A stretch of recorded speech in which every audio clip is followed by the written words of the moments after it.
क्या आप कल्पना कर सकते हैं कि ब्रह्मांड के रचयिता की एक छोटी सी क्रीड़ा एक ऐसे दानव को जन्म दे सकती है?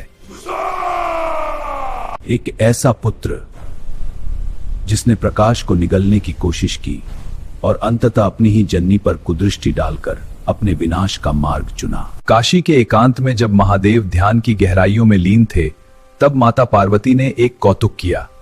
उन्होंने पीछे से आकर शिव की दोनों आंखें मूंद लीं।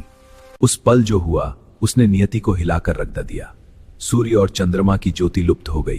क्षण भर के लिए समय ठहर गया और पूरी सृष्टि घोर कालरात्रि में डूब गई। उस प्रचंड अंधकार को चीरते हुए जब शिव का तीसरा नेत्र खुला, तो उससे निकलने वाले तेज और ताप ने पार्वती के हाथों में पसीना उत्पन्न कर दिया।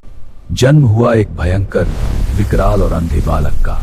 शिव ने कहा, चूंकि यह अंधकार में जन्मा है, इसका नाम अंधक होगा। नियति का खेल देखिए कि महादेव ने अपने इस अंश को दैत्यराज हिरण्याक्ष को सौंप दिया। अंधक असुरों की गोद में पला, असुरों के रक्त से सींचा गया और बन गया अंधकासुर। ब्रह्मा से मिला वरदान उसकी ढाल था, मेरी मृत्यु तभी हो जब मैं काम वासना से अपनी ही माता को देखूं।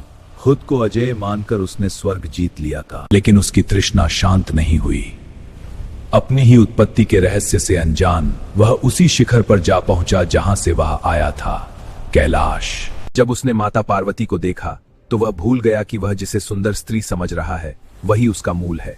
जैसे ही उसने कुदृष्टि डाली, शिव का त्रिशूल काल बनकर प्रकट हुआ। सत्य का रहस्य खुला और महादेव ने अपने ही अंश का संहार कर दिया और उसे मोक्ष की गहराइयों में भेज दिया।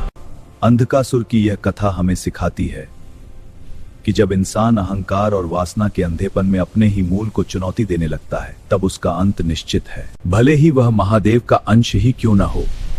और अधर्म का मार्ग चुनने पर महाकाल का त्रिशूल उसका भविष्य लिख देता है। महादेव की एक दृष्टि अंधकार को भस्म करने की शक्ति रखती है। अगर आप भी महादेव के न्याय और उनकी शक्ति में विश्वास रखते हैं तो कमेंट्स में हर हर महादेव लिखकर अपनी उपस्थिति दर्ज कराएं।